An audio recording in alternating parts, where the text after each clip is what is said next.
Fighting simulator Flying Warriors on the Game Boy is a direct sequel to Flying Warriors on the NES. You play as Rick, who has just defeated the Tusk Soldiers. Now a new threat called the Dark Dragons are out to take your magical medallion. You must face your enemy as they race to the Mountain of the Dragon and take what is rightfully yours.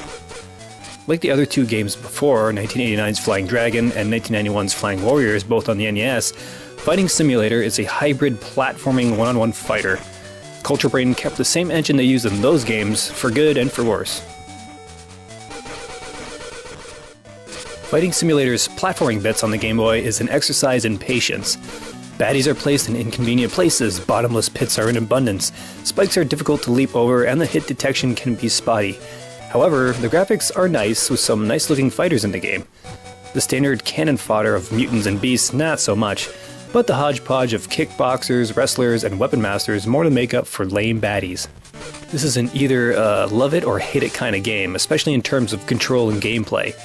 This is not a button masher. Like the Fire Pro Wrestling games on the SNES and later consoles, the Flying Dragon Warrior games is more reaction than aggression. Dots appear on either your body or your opponent's, and when they're on you, prepare to defend yourself. I tend to press and hold the D-pad keys to avoid most blows, and it helps against charge attacks. Doing so increases your KO meter, which will let you do more powerful moves when full. When the dots appear on your opponent, you aim for those places, and it's pretty simple.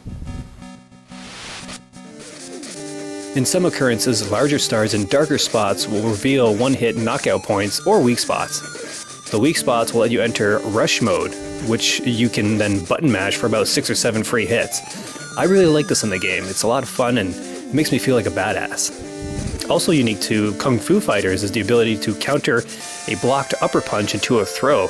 This looks pretty cool and absolutely wrecks certain fighters.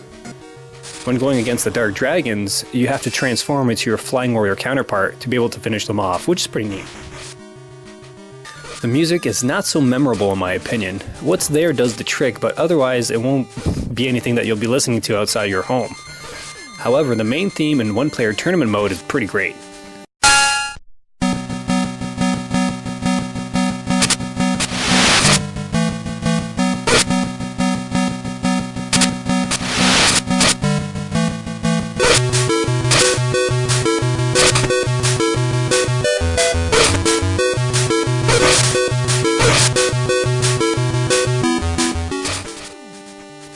Speaking of which, the one-player mode, which is actually your tournament mode, is the mode I prefer. No BS platforming, weakening you before your match against that level's fighter. You pick single match or best 2 out of the 3, and bingo, you're dropped into a fight. I found myself enjoying this aspect of the game much better than the action story mode. Plus you can pick from a myriad of different fighting styles. Fighting Simulator Flying Warriors on the Game Boy is a divisive game. You either love the controls or you hate it. Fans of the Flying Dragon Warrior games will like this one, and if you don't like those games on the NES, stay clear of this one. The graphics are nothing that stand out, but the fighter sprites look great. The music, while ho-hum, has a really cool tournament theme. I would much rather play this game than, say, Mortal Kombat, Metal Masters, and even Fist of the North Star, but it doesn't touch the Takara Fighters or even Primal Rage.